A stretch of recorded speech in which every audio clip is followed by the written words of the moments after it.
ओ।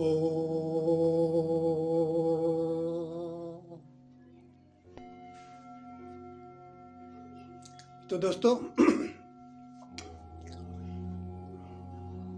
आपके विवाह में बाधा क्यों, इसका फर्स्ट पार्ट तो आप लोग अवश्य देखे होंगे, क्या है कैसे है। और इसका बाकी जो हमने बोला था कि बाकी इसका दूसरे पार्ट 2 में लेकर के आऊँगा। तो दोस्तों, हाँ, ये विषय तो थोड़ा लंबा है, ये जिसके लिए पार्ट 2 बनाना पड़ा। और आपको बता दें कि रेखाओं का प्रभाव जो है वो तो व्यक्ति विशेष का प्रभाव होता है, जिसके हाथ में होता है उसी का प्रभाव होता है दोस्तों। तो आपको बता दें कि रेखा का प्रभाव तो ये है, कुंडली का प्रभाव भी होता है। तो दोस्तों, मैं एक बात बताता हूँ कि दोनों का जो है हिसाब किताब बराबर होता है, यानी कि रेखाओं का और कुंडली का दोनों का प्रभाव देख करके किसी का विवरण दिया जाता है, किया जाता है। लेकिन अभी जो आपने देखा, अभी आपको जो बताने जा रहे हैं दोस्तों, इसमें जो है पार्ट 1 में आप देखे हैं, इसमें जो है मैं रेखाओं के विषय में ही बताने जा रहा हूँ। और पहले रेखाओं के विषय में आप देखिए कैसे क्या होता है, इसके बाद जो है बाकी और मैं कुछ और बताऊंगा दोस्तों। तो चले रेखाओं के विषय में पहले शुरू करें और बताते हैं कि रेखाओं का प्रभाव क्या होता है। तो दोस्तों, आपको बताए थे, इसके फर्स्ट पार्ट में आपको बताए थे कि विवाह में बाधा क्यों। तो आपको बता दें कि उसमें तो हम बताए ही थे सब। अब चलिए उसके बाकी जो है, बाकी आपको बताता हूं दोस्तों। अब आपको बता दें दोस्तों,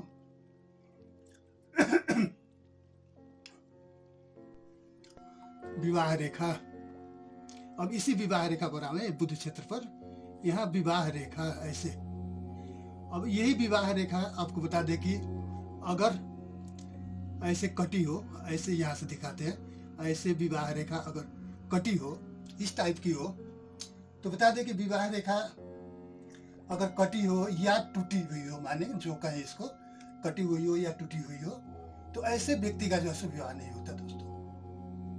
अगर मुश्किल से विवाह हो भी गई तो वही है कि जीवन साथी से अलग रहने की प्रवृत्ति, यानी कि जीवन में जो है सो अनेक किस्म की बाधाएं, अड़चने, शंका, उपशंका आदि इत्यादि बहुत सी बातों को लेकर के इन लोगों में आपस में नहीं पड़ता।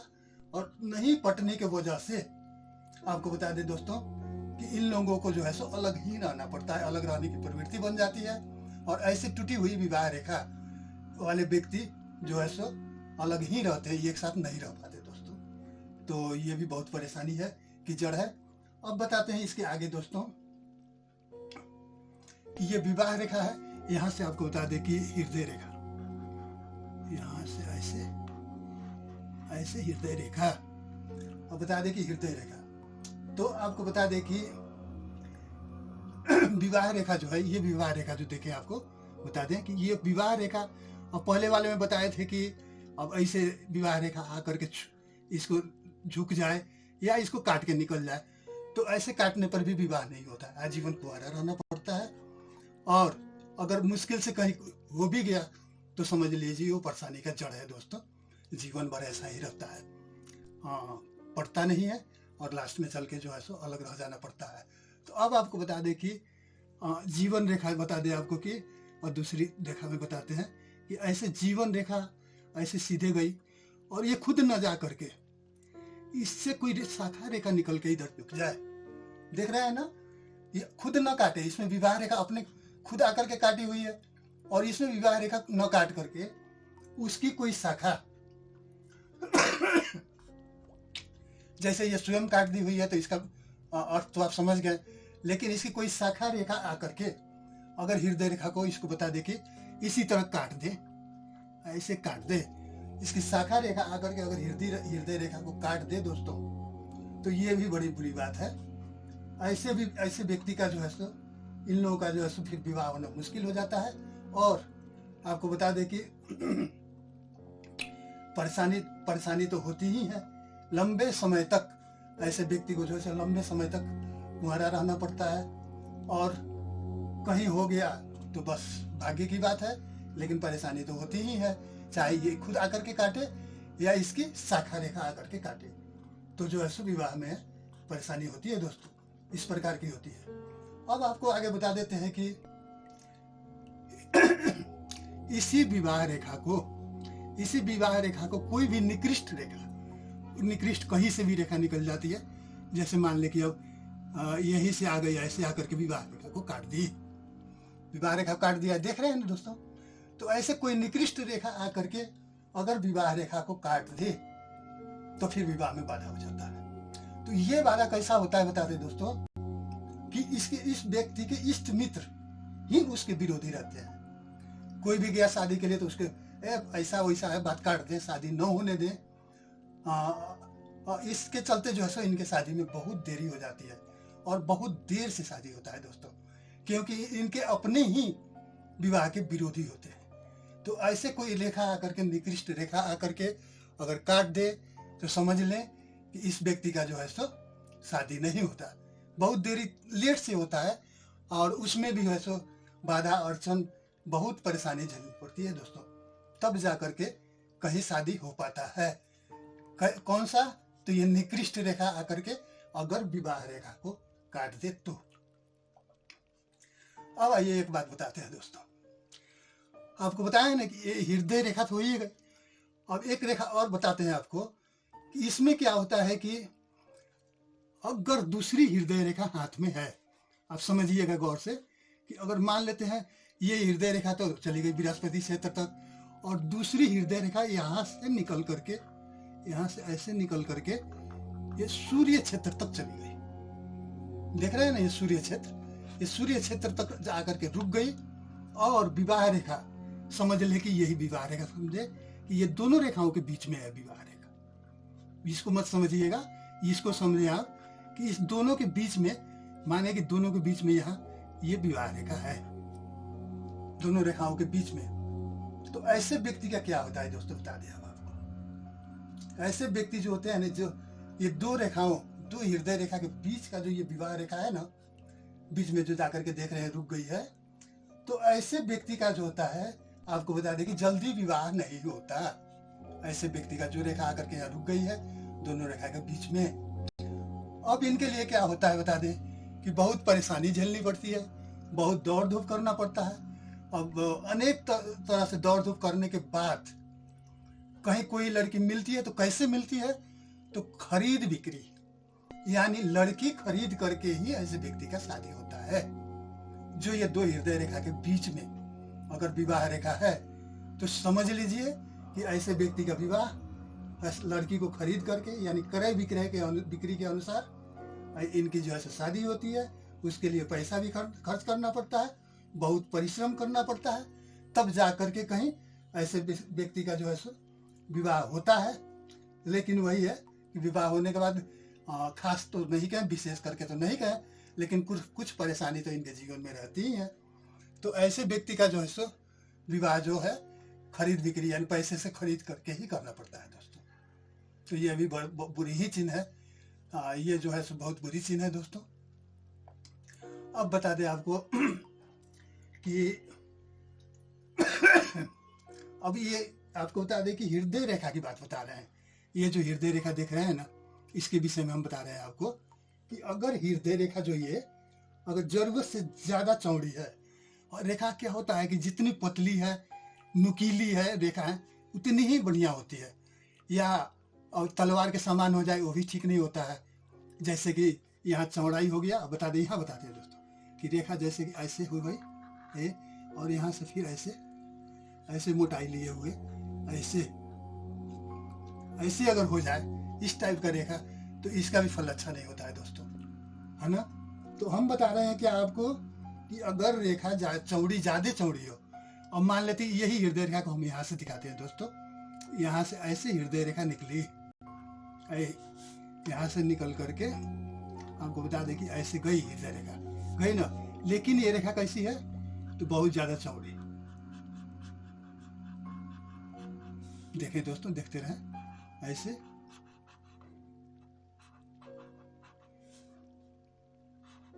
अगर इस टाइप का अगर चौड़ी रेखाएं हैं ये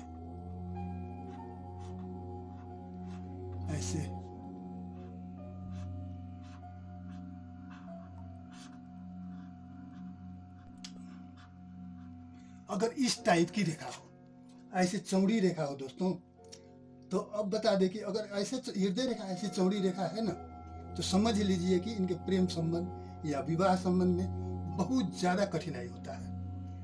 इनका विवाह जो है सो जल्दी हो नहीं पाता है। अगर हो भी गया तो वही पहले वाली बात, अगर हो भी गई विवाह तो समझ लीजिए कि इनका जो है सो टिकना बहुत मुश्किल हो जाता है। इनके भी क्या होता है कि जीवन में अनेक प्रकार के कलह के चलते जो है इनका जो है सो टिकना बहुत मुश्किल हो जाता है, और बाद में जाकर के लास्ट में जाकर के क्या होता है कि यह संबंध टूट जाता है दोस्तों। यह भी एक संबंध टूटने का प्रत्यक्ष लक्षण है दोस्तों। तो ऐसे व्यक्ति का जो है सो संबंध जो है सो टूट जाता है दोस्तों। तो आपको बता दें, कभी किसी किसी हाथ में देखें ऐसा भी मिलता है दोस्तों कि जैसे ये हृदय रेखा है ना, यहाँ से आकर के ऐसे घूम गई या आकर के मिल जाती है, ऐसे मिल भी जाती है, ऐसा भी हमको मिला है देखने में।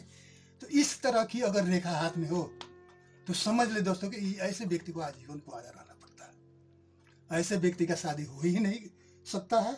ऐसे व्यक्ति को जो है आजीवन कुंवारा रहना पड़ता है, और चाहे ये लाख कोशिश कर ले, आएगी 2-4 दिन रहेगी चली जाएगी, लेकिन इनके साथ जीवन बिता नहीं सकती है। ऐसे व्यक्ति को जो है आजीवन कुंवारा रहना पड़ता है दोस्तों। तो दोस्तों बता दें कि मैंने जो भी बताया आप लोगों से, ये रेखाओं के विषय में जितनी भी बातें बताई मैंने, अब ये तो रेखाओं के आधार पर है ना। अब इसके बाद आपको बताते हैं कि अब इतनी बुरी रेखाएं हैं तो इसके विषय में आखिर क्या करना है, कैसे करना चाहिए। तो चलिए दोस्तों, आगे मैं आप लोगों को इसके विषय में बताता हूँ जो आप लोग समझें। हाँ तो दोस्तों, अब तो रेखाओं के विषय में मैंने बता दिया, आप लोग समझ गए होंगे। पार्ट 1 में भी देखे होंगे और पार्ट 2 में भी जो उसका बाकी अंश था मैंने दिखाया है आपको, आप समझ गए होंगे। अब एक बात बता दें दोस्तों, अब आप लोग निराश हो गए होंगे कि भाई मेरे हाथ में ऐसी रेखा है तो मेरी शादी नहीं होगी, या लंबी उम्र तक होगी, या क्या होगा जीवन में, कैसे होगा। तो एक चीज आप समझ लीजिए दोस्तों, आप लोगों को एक बात बता रहा हूं। मेरे फर्स्ट वीडियो ज्योतिष और हस्तरेखा क्या है, इसमें मैंने बहुत कुछ बताया था कि हस्तरेखा का प्रभाव क्या होता है और ज्योतिष का यानी कुंडली का प्रभाव क्या होता है, ग्रह नक्षत्र कैसे काम करते हैं। तो इस विषय में आपको बताया ही था, तो देखे होंगे तो आप खुद समझ जाएंगे, अगर नहीं देखें तो भी देखिएगा, आप समझिएगा। और अभी भी कुछ बता दे रहे हैं कि मैंने जो बताया वो हस्तरेखा का प्रभाव बताया है दोस्तों। और आप इतना जरूर समझ लीजिए कि हस्तरेखा और कुंडली के माध्यम जो ज्योतिष पर कहते हैं, एस्ट्रोलॉजी और पामिस्ट्री कहते हैं, तो हमने एस्ट्रोलॉजी के हिसाब से बताया है, पामिस्ट्री के हिसाब से बताया है, और एस्ट्रोलॉजी जो कहते हैं ज्योतिष, उसके विषय में आपको बता दें कि दोनों का प्रभाव क्या होता है। तो दोस्तों इतना निराश होने की बात नहीं है जो मैंने बताया है। रेखाओं में तो रेखाओं का बुरा प्रभाव तो जो होता है वो व्यक्ति के ऊपर पड़ता ही है, लेकिन आपको एक चीज बता दें कि जो कुंडली है ना 50% 50% का दावा रखती है, हस्तरेखा और कुंडली। तो आपके यदि हस्तरेखा में ये प्रभाव है, बुरी प्रभाव है, बुरे लक्षण है, लेकिन अब बता दें कुंडली के हिसाब से क्या होता है कि कुंडली में अब जैसे आपकी शादी में देरी क्यों होती है, तो एक तो लक्षण हाथ में होता है कि विवाह में देरी होना।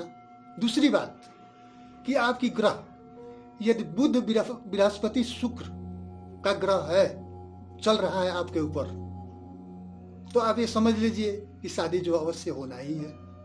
लेकिन वही राहु केतु शनि आदि का प्रभाव चल रहा है तो समझिए कि देरी हो जाएगी। कारण कि 50% तो हाथ का लक्षण आपके हाथ में है, लेकिन 50% जो ज्योतिष दावा रखती है, अगर ज्योतिष में भी बुरी लक्षण है यानी कि शनि राहु केतु का प्रभाव है, तो 50 और 50 मिलकर के 100% तो होना ही है। तो समझ लें कि आपके विवाह में देरी भी हो सकती है, या आपके हाथों में ऐसा बुरा प्रभाव है तो विवाह नहीं भी हो सकता, आजीवन कुंवारा ही रहना पड़ता है दोस्तों। लेकिन एक चीज बता दें कि अगर आपके हाथ में प्रभाव तो है, लेकिन बुध बृहस्पति शुक्र का प्रभाव है, तो थोड़ी देरी से ही सही लेकिन शादी हो ही जाएगी, विवाह होना ही है दोस्तों। मेरे भाइयों बहनों, सबके विषय में मैं बता रहा हूं कि अगर हाथ में दुष्ट रेखाएं तो है ही, बुरा प्रभाव तो है ही, लेकिन ग्रह दशा आपकी अगर शुभ है तो समझ लेगी थोड़ी देरी से ही होगी, लेकिन विवाह अवश्य होगी, निराश होने की कोई बात नहीं है। लेकिन अब शनि राहु केतु के हिसाब से आप देखेंगे बुरे ग्रह भी बुरे हैं और हाथ के लक्षण भी बुरे हैं, तब तो फिर थोड़ा समस्या आ ही जाएगी आपके जीवन में। शादी समय पर न होना या वैसे ही लक्षण है तो शादी नहीं भी हो सकती है।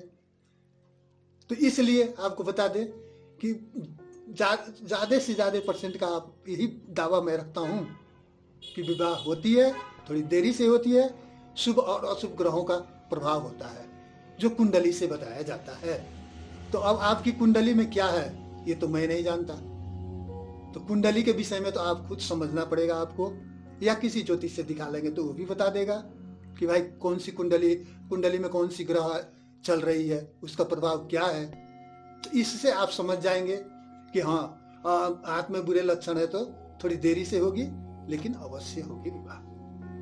तो इसलिए आपको बता दें कि आपको इतनी निराश होने की जरूरत नहीं है, क्योंकि मैं हस्तरेखा के विश्लेषक के हिसाब से मैंने उसका विश्लेषण किया है, आपको बताया है, लेकिन आपको इतनी घबराने की जरूरत नहीं है।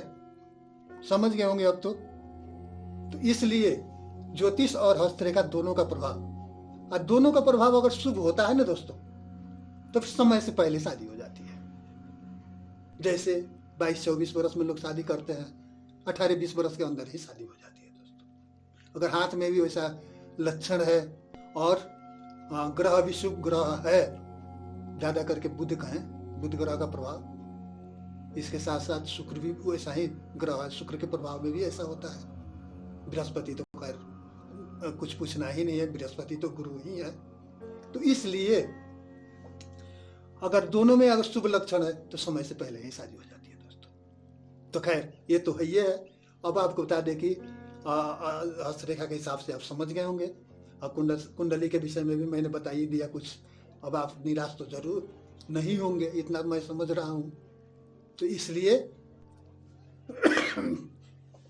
जो है सो घबराने की जरूरत नहीं है, बस ऊपर वाले की दया है, सब अच्छा ही होगा, सब शुभ ही होगा।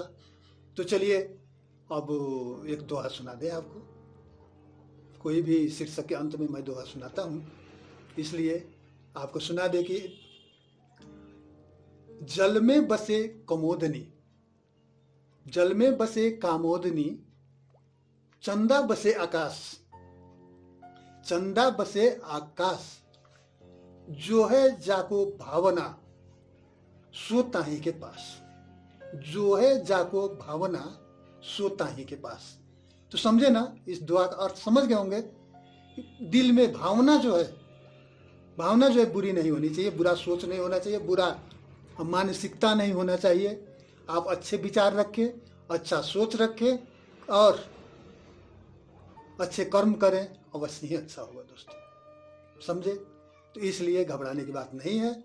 और अब ज़्यादा क्या बताएं आपको, आप खुद समझदार हैं, सोच लेंगे, समझ लेंगे। चलिए अब इसके बाद मैं बता दूं कि अब जो मैं वीडियो लेकर के आने वाला हूं दोस्तों, उसमें बताऊंगा मैं, ये तो मैंने बताया इसके पहले वाले वीडियो में अरेंज मैरिज होगा कि लव मैरिज होगा, या आपके विवाह में बाधा क्यों, लेकिन अब जो लेकर के आ रहा हूं, अब मैं बताऊंगा विवाहित लोगों के ऊपर, जैसे आपकी वैवाहिक जीवन कैसी होगी, आपकी वैवाहिक जीवन कैसी होगी, तो उस विषय पर मैं बताऊंगा कि आपकी शादी हो चुकी है, आप मैरिज व्यक्ति हैं, तो आपकी वैवाहिक जीवन कैसी होगी और कैसी चल रही होगी, इस विषय पर मैं बताने वाला हूं दोस्तों। तो बस अब ज़्यादा क्या बोलूं मैं, अब चलते चलते इस वीडियो को लाइक कर दीजिएगा, सब्सक्राइब कर दीजिएगा, शेयर कर दीजिएगा, आप बेल बटन दबा दीजिएगा और कमेंट्स करना मत भूलिएगा दोस्तों। कमेंट जरूर कीजिएगा, आपकी कमेंट्स ही मेरी हिम्मत को बढ़ाती है दोस्तों। तो आपको अच्छा लगा, बुरा लगा, या जो भी आपके मन में है कमेंट्स आप ज़रूर करेंगे दोस्तों। इस हिसाब से इससे क्या होगा कि मेरी हौसला और बढ़ेगी और फिर मैं आगे भी इस हिसाब से वीडियो लेकर के आते रहूँगा दोस्तों। तो बस आज के लिए इतना ही, बस अब इजाज़त दीजिए, हम चलें। ओ